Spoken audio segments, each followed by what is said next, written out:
Welcome students. आज के इस लेक्चर में आप लोगों का स्वागत है, जिसका नाम है फुटिंग। फुटिंग क्या होता है? ये सब स्ट्रक्चर का पार्ट है। जैसे अभी हम लोग पिछले लेक्चर में कॉलम के बारे में पढ़ा था। ये सब स्ट्रक्चर का पार्ट है। कॉलम से आने वाला लोड को बड़े एरिया में अगर ट्रांसमिट करना हो, इस तरह से बड़े एरिया में क्यों ट्रांसमिट करना है? क्योंकि स्ट्रेस इक्वल्स टू होता है फोर्स बटे एरिया। एरिया जितना बड़ा होगा, पड़ने वाला स्ट्रेस जो होगा, सॉइल पे पड़ने वाला स्ट्रेस उतना क्या होगा? कम होगा। ठीक है। नहीं तो क्या कर सकता है, अगर हम लोग यहाँ पे फुटिंग नहीं देते, इस तरह से पाइलिंग, अगर सॉइल का बेरिंग कैपेसिटी थोड़ा कम है और पाइल फाउंडेशन इस तरह से देते हैं जहाँ का कॉन्टेक्ट एरिया थोड़ा कम है, तो हो सकता है कि पंचिंग फेलियर सीधा नीचे पंच कर सकता था। ठीक है। अगर स्किन फ्रिक्शन को हम लोग कंसीडर नहीं करें, सिर्फ इंड बेरिंग कैपेसिटी के बारे में कंसीडर करें, तो इस तरह का लोड सडनली कोलैप्स कर सकता था, पंचिंग फेलियर हो सकता था। ठीक है। तो उस कॉन्टैक्ट एरिया को, इंड एरिया को इंक्रीज करने से, इस एरिया को इंक्रीज करने, अगर प्लान हम लोग देखें, इस तरह से प्लान देखें, यहाँ पे कॉलम है, ये कॉलम का डायमेंशन कुछ भी हो सकता है, BD हो सकता है, या स्क्वायर कॉलम है तो दोनों डायमेंशन सेम हो सकता है, और ये फुटिंग का डायमेंशन। ठीक है। तो दोनों अलग अलग लेवल पे, ये कॉलम है और ये फुटिंग है, इस तरह से। तो ये B और D है इसका। तो इस एरिया को इंक्रीज करने से सॉइल पे पड़ने वाला जो प्रेशर है वो क्या होता है? कम हो जाता है। ठीक है। इंड बेरिंग जो रेजिस्टेंस है वो थोड़ा सा बढ़ जाता है, एरिया क्या हो गया? बढ़ गया। इस तरह से सॉइल पे स्ट्रेस थोड़ा कम लगता है। ये पर्पस है फुटिंग देने का। अब फुटिंग बहुत तरह का होता है, जैसे ये जो हम लोगों ने ड्राइंग बनाया है, ये आइसोलेटेड फुटिंग है। एक कॉलम के लिए सिंगल जो फुटिंग है, इसको हम लोग क्या बोल सकते हैं? आइसोलेटेड फुटिंग बोल सकते हैं। कंबाइंड फुटिंग भी हो सकता है, और भी अलग अलग टाइप का स्ट्रिप फुटिंग हो सकता है, अलग अलग टाइप का फुटिंग हो सकता है। हम लोग सिलेबस में जो है उस पर आते हैं, और हम लोग सीखेंगे इस लेक्चर में कि इस तरह से आइसोलेटेड फुटिंग का डिज़ाइन हम लोग कैसे करते हैं, क्या क्या इसका स्पेसिफिकेशन है, क्या क्या स्टेप्स है डिज़ाइन करने के लिए। सबसे पहले जो हम लोग डिज़ाइन करेंगे, ये जो डेप्थ है, इस डेप्थ का डिज़ाइन करना पड़ेगा। ठीक है। उसके बाद ये जो B और D है, इस फुटिंग का डायमेंशन, इस कॉलम का डायमेंशन आपको दिया होगा क्वेश्चन में। कॉलम का डायमेंशन अभी डिज़ाइन नहीं करेंगे, वो कॉलम वाले चैप्टर में हो चुका है। अभी यहाँ पे फुटिंग का डायमेंशन, ये B और ये D, इसके डिजाइन पे फोकस रहेंगे। और ये जो स्मॉल डेप्थ है, इफेक्टिव डेप्थ, इस और यहाँ पे जो रेनफोर्समेंट लगेगा, रेनफोर्समेंट हम लोग डिजाइन करेंगे, दोनों डायरेक्शन में रेनफोर्समेंट लगेगा, इस डायरेक्शन में भी और इस डायरेक्शन में भी। ठीक है। तो दोनों डायरेक्शन के रेनफोर्समेंट को डिजाइन करेंगे, स्पेसिंग को डिजाइन करेंगे, और इसमें डेवलपमेंट लेंथ कितना रिक्वायर्ड है उसको हम लोग देखेंगे। यानी कि हर एक क्राइटेरिया से इसको डेप्थ जो डिजाइन करेंगे, आइदर शियर क्राइटेरिया से या बेंडिंग क्राइटेरिया से, बाकी सभी क्राइटेरिया में इसको चेक करना पड़ेगा, क्या ये डेवलपमेंट लेंथ को फुलफिल करता है या नहीं, क्या ये बॉन्ड को फुलफिल करता है या नहीं। आइदर जितना भी रिक्वायरमेंट है सब पे हम लोग इसको क्या करेंगे? पुट करके चेक करेंगे। ठीक है। अब एक एक करके ध्यान दीजिएगा, फुटिंग जो फेल्योर करता है और इसका स्टेप्स जो है डिजाइन कैसे करते हैं, इस पे ध्यान दीजिएगा। जैसे ये फुटिंग का डायमेंशन है, जैसे स्क्वायर फुटिंग है या फिर रेक्टेंगल फुटिंग भी ले सकते हैं। स्क्वायर फुटिंग है तो दोनों साइड का डायमेंशन क्या होगा? B और B होगा। ठीक है। ये B और B आया कैसे? ठीक है। ये क्वेश्चन में दिया नहीं होगा। क्वेश्चन में क्या दिया होगा आपको? कॉलम का डायमेंशन, इसके ऊपर जो कॉलम है इसका डायमेंशन, ये स्मॉल b और d अगर इसको कंसीडर करें, ये B दिया होगा और ये D दिया होगा, और इस कॉलम पे आने वाला super imposed load, concentrated load जो ऊपर से कॉलम से आ रहा है, वो लोड दिया होगा। ठीक है। वो लोड दिया होगा। तो हम लोग क्या करते हैं, और क्या दिया होगा? ये जो जैसे इसका एलिवेशन हम लोग देखें, ये कॉलम में ऊपर से लोड आ रहा है, नीचे से सॉइल सपोर्ट कर रहा है सारे लोड को। ठीक है। यहाँ पे पहले सॉइल था, इसको रिप्लेस करके यहाँ पे कंक्रीट पुट किया गया है, और कंक्रीट का जो वेट होगा वो सॉइल से क्या थोड़ा सा हैवी होगा। तो हम लोग को क्या करते हैं, इस लोड के साथ साथ जो सेल्फ वेट है फुटिंग का, उसको भी कंसीडर करते हैं, जो कि सॉइल पे एक्स्ट्रा ओवरबर्डन प्रेशर क्रिएट कर रहा होगा। तो हम लोग इस लोड जो क्वेश्चन में दिया हुआ था, इस लोड के अलावा एक और लोड जो कि सेल्फ वेट होता है, एक तरह से सेल्फ वेट, उसको भी कंसीडर करते हैं। सेल्फ वेट, ये load super impose load plus of self weight. अब सेल्फ वेट कितना लेते हैं? तो सुपर इम्पोज्ड लोड जितना है, ऊपर से पड़ने वाला जो लोड जितना है, उसका 10% या फिर 15%, 10% नॉर्मली हम लोग लेते हैं, ठीक है। अब इस दोनों लोड को ऐड करके जो फाइनल लोड आएगा उस लोड पे हम लोग क्या करेंगे, एरिया का कैलकुलेशन करेंगे, बी और डी का कैलकुलेशन करेंगे, ठीक है। तो नीचे से जो इसका सॉइल का रेसिस्टिंग कैपेसिटी है यानी बियरिंग कैपेसिटी आप लोगों ने सॉइल में पढ़ा होगा। सॉइल का सेफ बियरिंग कैपेसिटी आपको क्वेश्चन में गिवन होगा कि सॉइल सेफली कितने लोड को रेसिस्ट कर सकता है पर यूनिट एरिया। इसी को हम लोग क्या बोलते हैं, सेफ बियरिंग कैपेसिटी, या फिर स्ट्रेस भी बोल सकते हैं आप लोग। बियरिंग कैपेसिटी और स्ट्रेस का यूनिट क्या है, सेम ही है। तो यानी कि बियरिंग कैपेसिटी आपको कहीं ना कहीं सॉइल में आपको दिया होगा। उसको स्ट्रेस अगर अभी कंसीडर कर रहे हैं तो ये इक्वल्स टू क्या हो सकता है, लोड बटे एरिया। हम लोग को क्या चाहिए, एरिया इक्वल्स टू जो टोटल लोड है इस दोनों को ऐड करने के बाद जो लोड आया वो लोड डिवाइडेड बाय स्ट्रेस। ये सेफ बियरिंग, इसको हम क्या बोल सकते हैं, safe bearing capacity of soil, जो कि क्या होगा, दिया होगा, क्वेश्चन में दिया होगा। स्टेप्स को समझिएगा, ठीक है। ये जो लोड है ये टोटल लोड, ये P प्लस सेल्फ वेट किसका, फुटिंग का, divided by self bearing capacity of the soil equals to area. अब हम लोग जैसे स्क्वायर फुटिंग डिजाइन कर रहे हैं तो B इंटू बी यानी B square equals to area, तो B equals to under root A. इससे आपको एक रफली साइड का वैल्यू आएगा। उस साइड को आप लोग राउंड फिगर में करके, जैसे कुछ भी आता है 3.02 आता है तो 3.5 ले सकते हैं, या राउंड फिगर में करके थोड़ा बढ़ा के एरिया हम लोग डायमेंशन बी ले सकते हैं, ठीक है। ये तो था आपको रफली एक बी आ गया, एक डायमेंशन आ गया, स्क्वायर फुटिंग का शेप आ गया। आप इसको रेक्टेंगल भी डिजाइन कर सकते हैं आइदर कुछ रेशियो बी बाई डी का कंसिडर करके, ठीक है। अब फुटिंग का डेप्थ जो अभी तक कैलकुलेट नहीं हो पाया है, ये डायमेंशन बी और डी कैलकुलेट हो गया है, ये बी और इस साइड का जो डी है वो कैलकुलेट हो गया है, लेकिन ये जो डेप्थ है ये कैलकुलेट अभी नहीं हुआ। तो डेप्थ हम लोग कैसे कैलकुलेट करेंगे, डेप्थ को कैलकुलेट करने का क्या क्राइटेरिया है उसको समझेंगे। इस डेप्थ के कैलकुलेशन के लिए सबसे पहले हम लोग को क्या निकालना पड़ेगा, ये factored soil pressure due to column load only. सिर्फ कॉलम के थ्रू जितना लोड आ रहा था, ये पी प्लस सेल्फ वेट भी हम कंसीडर किए थे, सेल्फ वेट को कंसीडर नहीं करना है। अब क्या करना है हम लोग को, निकालना है factored soil pressure due to column load only. Factored soil pressure जो होगा एक तरह से स्ट्रेस ही होगा वो, factored soil pressure due to column load only, तो वो कितना हो जाएगा, एफ यू या पी यू कुछ भी बोल सकते हैं।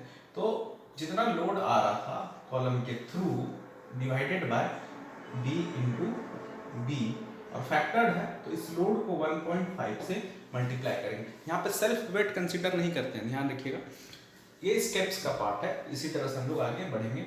जो factored soil pressure due to column load only जो है, इसमें जो लोड लेंगे, कॉलम के थ्रू जितना लोड आ रहा था उस लोड को 1.5 से गुना करके divided by B into D, जो अभी डायमेंशन डिजाइन करके आया है, इस तरह से कुछ एक वैल्यू आएगा, ठीक है, स्ट्रेस के टर्म में, ठीक है। अब वो एक तरह से इसको अब हम लोग क्या मान सकते हैं, इन्वर्टेड टू वे कैंटिलीवर, क्या मान सकते हैं, इन्वर्टेड टू वे कैंटिलीवर। इसको जस्ट जैसे नीचे से पड़ने वाला प्रेशर, इस तरह से फैक्टर्ड सॉइल प्रेशर था।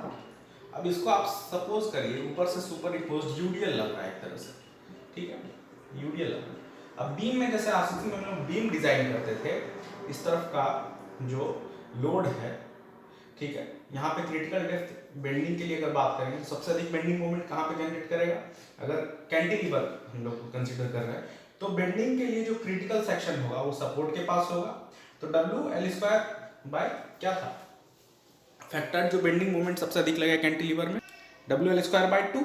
उस लोड के लिए जो डेप्थ डिजाइन होगा उस तरह से हम लोग क्या कर सकते हैं, डेप्थ को डिजाइन कर सकते हैं एज पर बेंडिंग क्राइटेरिया, ठीक है। लेकिन फुटिंग जो फेल्योर करता है बेंडिंग से कहीं ज्यादा, जैसे इस तरह से बेंड करना चाहेगा, यहाँ पे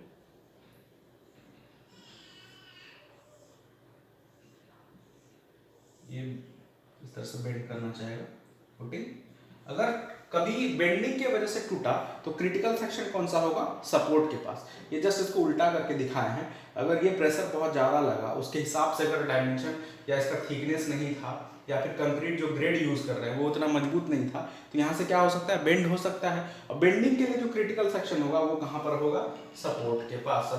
ये जो कॉलम और इस फुटिंग का यहाँ पे जंक्शन है वहाँ पर होगा, ठीक है। तो बेंडिंग के लिए जो ये यहाँ पे जैसे यूडीएल लग रहा है, ये यूडीएल कौन सा यूडीएल, जैसे WL²/2 का बात कर रहे थे, उस बेंडिंग मोमेंट के हिसाब से डेप्थ जो डिजाइन करेंगे एज पर बेंडिंग क्राइटेरिया।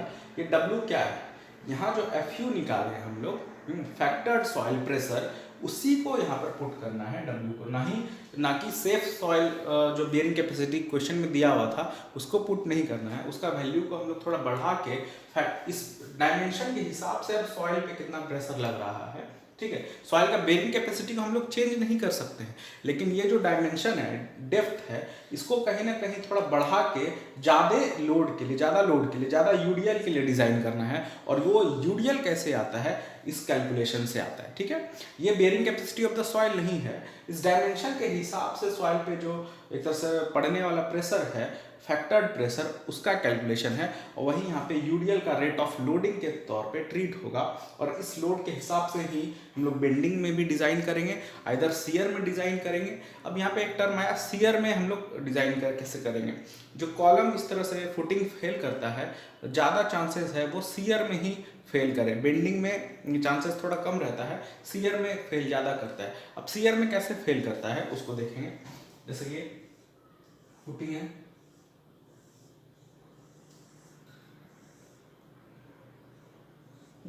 इसको अगर 3 डायमेंशन से समझे, 3D से समझे,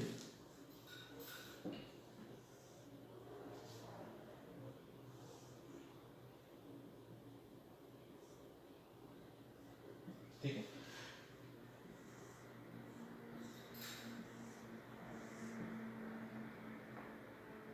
इस तरह से इसके ऊपर कॉलम है, इसे लोड आ रहा है।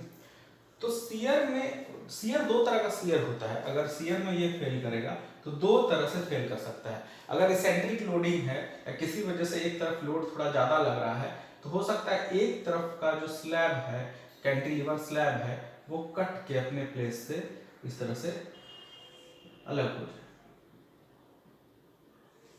इस तरह से अपने प्लेस से क्या हो जाए, कट के अलग हो जाए, ठीक है। ये थोड़ा धंस जाए, ये वाला पोर्शन थोड़ा उठ जाए, इस तरह से। समझ पा रहे हैं आप लोग। तो वन वे शियर इस तरफ से हो सकता है, एक तरफ का स्लैब कट के अलग हो गया, इस तरह से इसको समझ सकते हैं। इस तरह से कट के अलग हो गया। या फिर अगर पंचिंग होगा, अगर कंसेंट्रिक लोड है, चारों तरफ इक्वल प्रेशर पड़ रहा है, तो हो सकता है चारों तरफ का जो स्लैब है एक साथ, कॉलम का पार्ट एक साथ पंच कर जाए और ये कुछ पोर्शन ऑफ द स्लैब वो ऊपर ही रह जाए, ठीक है। तो दो तरह का सीयर में फेलियर हो सकता है। इसको हम लोग वन वे सीयर बोलते हैं। और जो टू वे सीयर होता है वो चारों पेरीफेरी के अलोंग कुछ डिस्टेंस पे, अब कुछ डिस्टेंस, जैसे यहाँ पे भी हम लोग फिगर बनाए हैं, तो कुछ डिस्टेंस पे जाके shear, one way shear failure हुआ है। वो डिस्टेंस IS कोड कितना बोलता है कि critical section one way shear के लिए डेप्थ के बराबर होगा, D के बराबर होगा, ठीक है। ये जो डेप्थ डिजाइन करके आएगा, अभी डेप्थ पता नहीं है, ठीक है। तो इस डेप्थ के बराबर क्रिटिकल सेक्शन, यानी कि सीयर में अगर वन वे सीयर में अगर फेलियर होगा, तो जैसे कि बेंडिंग में क्रिटिकल सेक्शन हम लोग कहाँ पे कंसीडर किए थे, at the face of the column. Column के फेस के पास ही सबसे ज्यादा बेंडिंग मोमेंट होता है, इसलिए अगर बेंडिंग में फेलियर करेगा तो कहाँ पे फेलियर करेगा, at the face of the column. लेकिन सीयर में जो अगर फेलियर होगा, सीयर में अगर वन वे सीयर में कटेगा फुटिंग, तो फेस के पास से नहीं कटेगा, वो फेस से D डिस्टेंस, कौन सा D, ये जो D डिजाइन करके आएगा, इस अभी अननोन है, उस D के पास जाके ये वन वे सीयर, अगर एक्सट्रीम बहुत ज़्यादा जो फैक्टर्ड सॉइल प्रेशर बहुत ज़्यादा एक्सीड कर गया, उसके हिसाब से हम लोग डेप्थ डिजाइन नहीं किए, या फिर ग्रेड ऑफ कंक्रीट उसके अकॉर्डिंगली नहीं दिए, ठीक है। या फिर टाउसी का वैल्यू बहुत कम है, टाउसी यहाँ पे क्या है, shear stress of the concrete, उसका वैल्यू बहुत कम है, तो क्या हो सकता है, यहाँ पे कट के अलग हो सकता है। यानी कि नीचे वाला जो सॉइल का प्रेशर था, इस तरह से कंटिन्यूसली पड़ रहा था, जो फोर्स, शियर फोर्स रिस्पॉन्सिबल है इसको काटने के लिए, वो अगर इस पार्ट कंसीडर करें, इस पे पड़ने वाला प्रेशर इतना ज्यादा था कि रेसिस्टिंग जो कैपेसिटी ऑफ द कंक्रीट है वो कम पड़ गया। Resisting capacity of the concrete, अगर इस सेक्शन को हम लोग अलग करके जूम करके इस तरह से देखिए,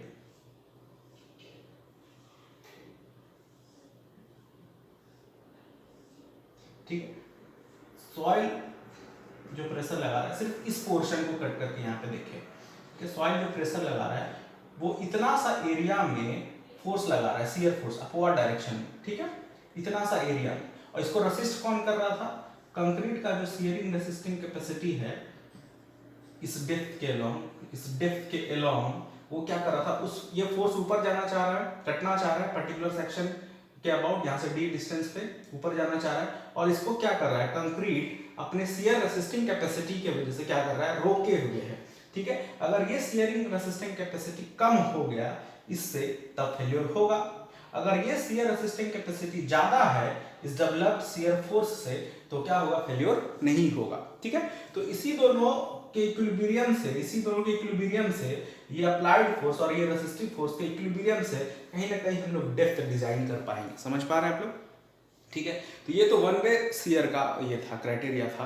अब आता है बात किस एरिया में, जैसे कि ये डब्ल्यू एफ यू हम लोग यहाँ से लग रहा था, F you rate of loading यानी कि सॉइल का factored soil pressure on the footing ये लग रहा था, और ये इसका यूनिट क्या है, जैसे होता है किलोन्यूटन पर मीटर स्क्वायर में। तो टोटल शियर फोर्स इस एरिया पे कितना अप्लाइड होगा, तो ये रेट ऑफ लोडिंग इनटू ये एरिया, और ये एरिया कैसे निकलेगा, जैसे बी हम लोग डिजाइन करके आया है यहाँ पे, ठीक है, बी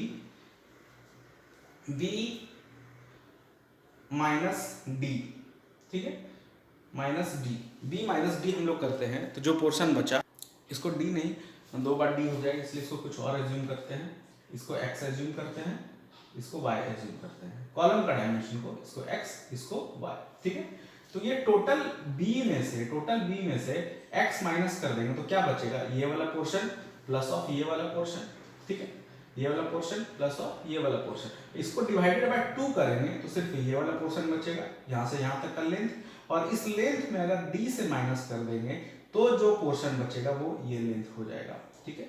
हम लोग इतना सा लेंथ निकालने में इंटरेस्टेड है, कैसे आया इतना सा लेंथ, फिर से देखिए, इस टोटल बी में से कॉलम का ये जो डायमेंशन है x डायरेक्शन, इसको x माने हैं, वो माइनस कर दिए तो क्या बचा, इतना सा पोर्शन प्लस ऑफ इतना सा पोर्शन, दोनों इक्वल है, इसको डिवाइडेड बाय 2 किए तो सिर्फ इतना सा पोर्शन बचा, यहाँ से लेके यहाँ तक का लेंथ, और इस लेंथ में इस d को माइनस कर दिए, तब जो पोर्शन बचा इतना सा लेंथ हो गया, ठीक है।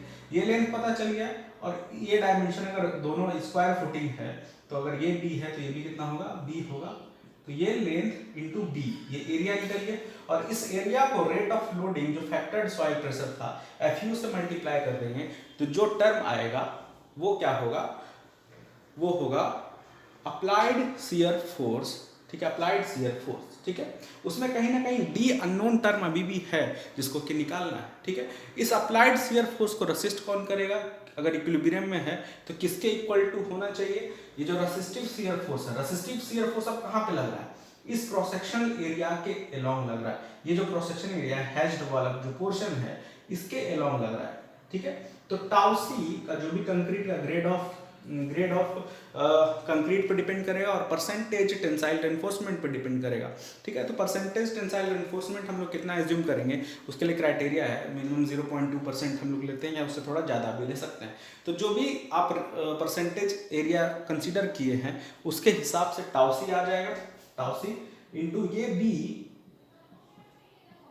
और ये D, tau c into B into D, ये जो टर्म है ये रेसिस्टिव शियर फोर्स का टर्म है, और अप्लाइड शियर फोर्स का टर्म अभी हम लोगों ने बताया, ठीक है, B इंटू ये वाला पोर्शन इंटू एफ यू। अब दोनों को इक्वेट करेंगे तो कहीं ना कहीं जो D अननोन टर्म है वो पता चल जाएगा। इस तरह से जो D आया वो किस क्राइटेरिया से D आया, वन वे शियर फेल्योर के क्राइटेरिया से, ठीक है। इस क्राइटेरिया से डेप्थ को डिजाइन करके अब चेक करेंगे क्या वो बेंडिंग में सेफ है या नहीं, क्या वो टू वे शियर में या फिर पंचिंग में सेफ है या नहीं, ठीक है।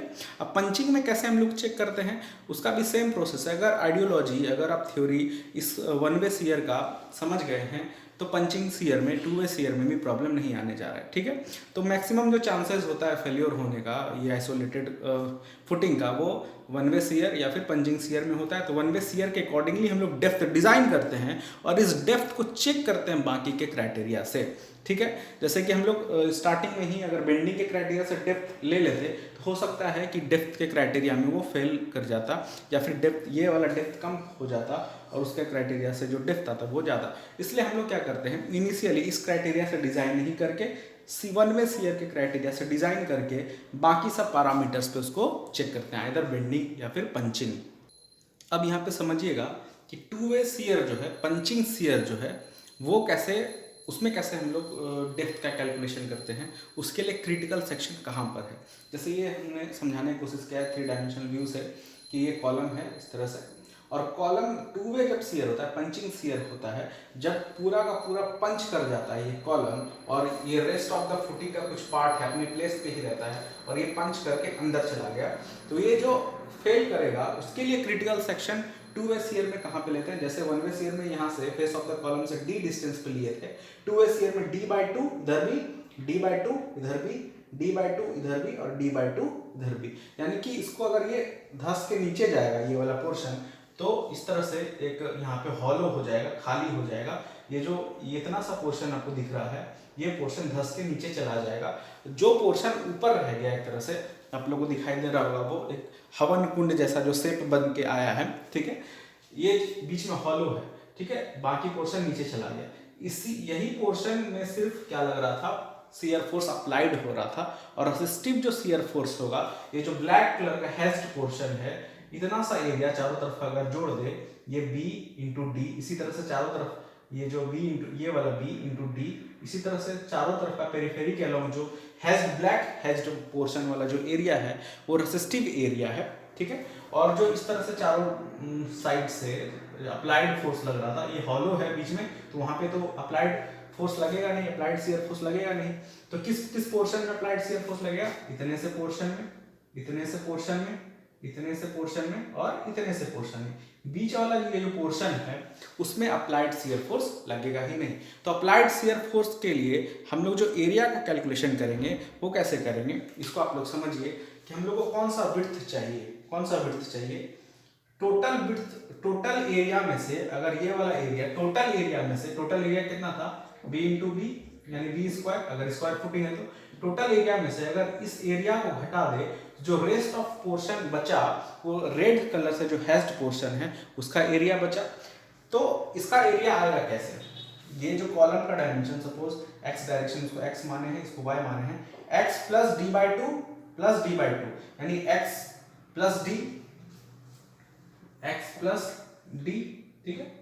और इधर का भी डायमेंशन अगर दोनों सेम है, ये भी अगर डायमेंशन इसके बराबर है, अगर नहीं भी है, अगर y plus d/2 plus d/2 अगर सेम है तो x plus d/2 plus d/2 यानी x प्लस d, ठीक है। दोनों ये इसका लेंथ पता चल गया, इसका लेंथ पता चल गया, ये लेंथ इंटू ये लेंथ, ये हेज्ड पोर्शन का एरिया पता चल जाएगा। अगर दोनों सेम है तो x प्लस डी का क्या करेंगे, स्क्वायर कर देंगे। टोटल एरिया में से x प्लस डी का स्क्वायर अगर माइनस करेंगे तो कौन सा एरिया पता चल गया, रेड कलर से जो हेज्ड पोर्शन है उसका एरिया पता चल गया, ठीक है। इस एरिया में रेट ऑफ लोडिंग जो FU लग रहा था, applied shear force factored pressure on the soil, FU लग रहा था, इससे मल्टीप्लाई करेंगे तो ये क्या पता चल गया, इससे मल्टीप्लाई अगर करेंगे तो ये जो अप्लाइड शियर फोर्स आया ये स्ट्रेस है, अप्लाइड शियर स्ट्रेस है, ठीक है, जिसको फैक्टर्ड सॉइल प्रेशर भी हम लोग बोल रहे हैं। FU into hedged portion, red वाला हेज्ड पोर्शन, ये एरिया से मल्टीप्लाई किए तो अप्लाइड शियर फोर्स आया, ठीक है। इस अप्लाइड शियर फोर्स को कौन सा शियर फोर्स रेसिस्ट कर रहा है, तो ये जो वर्टिकल डायरेक्शन में फेस है इसके अलोंग जितना एरिया है, ठीक है, कंक्रीट का स्ट्रेस यानी टाउ सी इंटू ये एरिया प्लस ये एरिया प्लस ये एरिया और ये एरिया जो वर्टिकल डायरेक्शन में है, उस एरिया से अगर टाउ सी को मल्टीप्लाई करें, ठीक है, तो ये स्लैब के जैसा है तो टाउ सी का वैल्यू हम लोग स्लैब के अकॉर्डिंगली कंसीडर करेंगे। इसमें हम लोग टाउ सी का जो वैल्यू कंसीडर करते हैं वो कितना कंसीडर करते हैं, 0.25 अंडर रूट FCK जहाँ पे क्या है, characteristics compressive strength of the concrete, ये टाउ सी इंटू ये वाला एरिया, ठीक है। ये वाला एरिया कैसे पता चलेगा, अभी ये डायमेंशन हम लोग निकाले हैं, ये डायमेंशन कितना है x plus D by two plus D by two, यानी x प्लस सिंपली डी, ये लेंथ इंटू डेप्थ। इसको एक बार अगेन डी से हम लोग मल्टीप्लाई किए तो क्या पता चल गया, इस तरह का एरिया पता चल गया हैच पोर्शन। अगर चारों डायमेंशन सेम है, स्क्वायर फुटिंग है, तो सिंपली इसको हम लोग 4 से अगर मल्टीप्लाई कर दे तो ये वर्टिकल जो हैच पोर्शन वाला एरिया है वो पता चल गया। और इसको इस टाउसी से, अगर टाउसी डैश इसको बोलते हैं, टाउसी डैश से मगर मल्टीप्लाई किए तो ये जो अब टर्म आया ये रेसिस्टिव शियर फोर्स का टर्म, ठीक है। इस रेसिस्टिव शियर फोर्स के टर्म को इक्वेट करेंगे अप्लाइड शियर फोर्स के टर्म से, तो कहीं ना कहीं इसमें जो अननोन सिर्फ डेप्थ है, इसमें अननोन सिर्फ डेप्थ है, क्वाड्रेटिक इक्वेशन आएगा, वो डेप्थ क्या होगा पता चल जाएगा, ठीक है। और इस डेप्थ का वैल्यू कहीं ना कहीं कम रहना चाहिए वन वे शियर के अकॉर्डिंग जो हम लोग डिजाइन किए हैं। वन वे शियर से जो डेप्थ आया था उसके अकॉर्डिंग जो डिजाइन किए हैं, उस डेप्थ से ये वैल्यू क्या रहना चाहिए, कम रहना चाहिए। अगर ये डेप्थ का वैल्यू ज़्यादा आ गया, यानी कि वन वे के अकॉर्डिंग जो हम लोग डेप्थ डिज़ाइन किए हैं वो सफिशियंट नहीं था, इस डेप्थ को हमको क्या करना पड़ेगा, एडॉप्ट करना पड़ेगा, ठीक है।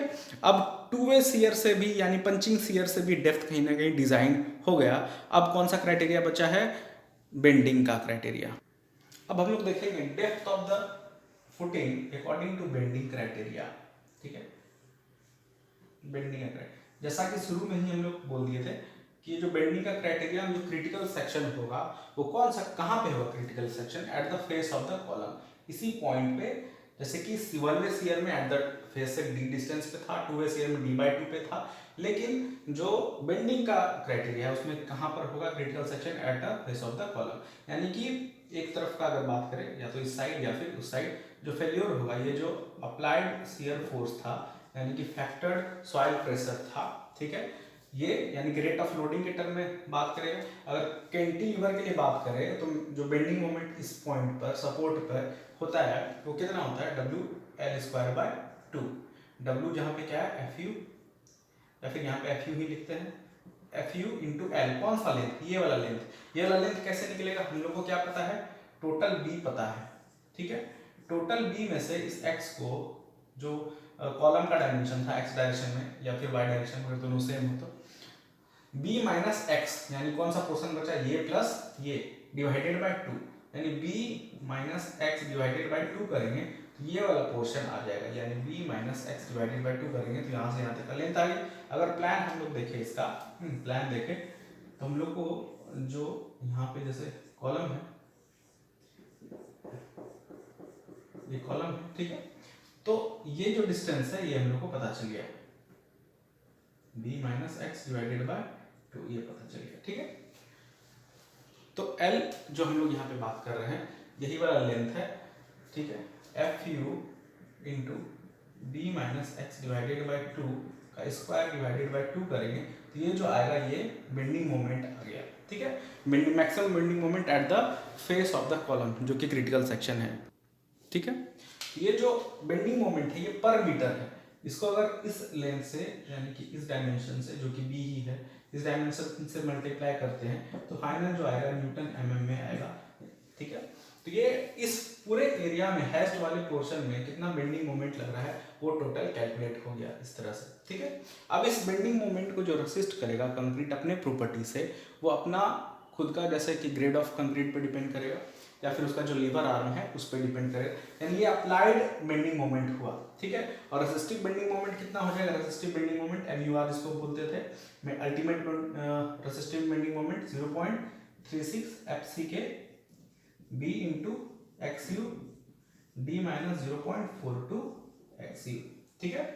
यहाँ पे हम लोग डिजाइन जब भी करते हैं तो लिमिट सेक्शन डिजाइन करते हैं, तो जो भी ग्रेड ऑफ कंक्रीट रहेगा, ग्रेड ऑफ उसके अकॉर्डिंगली XU हम लोग क्या कर सकते हैं, ग्रेड ऑफ स्टील रहेगा उसके अकॉर्डिंग XU हम लोग ले सकते हैं। जैसे कि FE 250 है तो 0.53D, FE 415 है तो 0.48D, FE 500 है तो 0.46D। इस तरह से हम लोग इसमें भी कहीं ना कहीं डेप्थ वाला टर्म आ जाएगा, स्क्वायर में आएगा, और इस अप्लाइड बेंडिंग मोमेंट को इस रेसिस्टिव बेंडिंग मोमेंट से इक्वेट करेंगे तो कहीं ना कहीं डेप्थ हम लोग को as per bending criteria design हो जाएगा, ठीक है।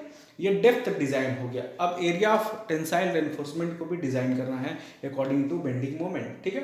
तो इस बेंडिंग मोमेंट को टेंसाइल स्ट्रेस वाला जो टेंशन वाला जो फॉर्मूला है 0.87 FY into S T D minus 0.42 XU, उससे इक्वेट करेंगे तो कहीं ना कहीं क्या आ जाएगा, एरिया ऑफ स्टील आ जाएगा। ठीक है, तो इस एम यू आर को एक बार एरिया ऑफ स्टील निकालने के एम यू आर को 0.87 FY S T D minus ये भी कर सकते हैं, एक्चुअल XU भी ले सकते हैं, CU इक्वल्स टू TU करके, यानी कि 0.87 FY AST 0.36 FC के इंटू बी, ये एक्चुअल XU, क्योंकि डेप्थ को यहाँ पे अगर हम लोग राउंड ऑफ करके थोड़ा बड़ा लेते हैं या फिर एक्चुअल डेप्थ हम लोग लेते हैं जो कि सीआर के क्राइटेरिया से आया है, उसके अकॉर्डिंगली जो XU का वैल्यू है, एक्चुअल XU का वैल्यू यहाँ पे हम लोग पुट करके जो AST का टर्म है क्वाड्रेटिक इक्वेशन में आएगा और AST भी क्या हो जाएगा, फाइंड आउट हो जाएगा।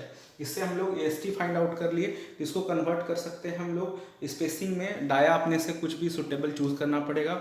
ठीक है, 12 mm 16 mm कुछ भी चूज कर सकते हैं, उसके accordingly spacing centre to centre design हो जाएगा।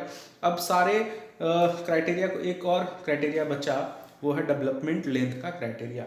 ठीक है, डेवलपमेंट लेंथ में हम लोग चेक करेंगे कि कितना required development length, required development length का हम लोग फॉर्मूला क्या जानते हैं, 0.87 FY इंटू डाया रेनफोर्समेंट जो भी डाया चूज किए इंटू 4 इंटू टाउ BD, ये बॉन्ड स्ट्रेस है जो कि कोड से आता है। ठीक है, ये रिक्वायर्ड डेवलपमेंट लेंथ है, इसका जो वैल्यू है किसी भी हाल में यहाँ से यहाँ तक जो रेनफोर्समेंट गया है एक डायरेक्शन में, इससे कम होना चाहिए। और ये लेंथ कैसे पता चलेगा, b minus X divided by 2, ये जो वैल्यू है ये ज़्यादा होना चाहिए इस रिक्वायर्ड डेवलपमेंट लेंथ के क्राइटेरिया से। ठीक है, अगर नहीं होता है तो हम लोग फिर हुक इस तरह से 90 डिग्री बेंड करेंगे या फिर 180 डिग्री बेंड करके इस लेंथ को क्या करेंगे, इंक्रीज करेंगे, ताकि मेरा रिक्वायर्ड डेवलपमेंट लेंथ का क्राइटेरिया क्या हो जाए, कम हो जाए। तो ये सारा प्रोसीजर था, स्टेप्स था फुटिंग का। ठीक है।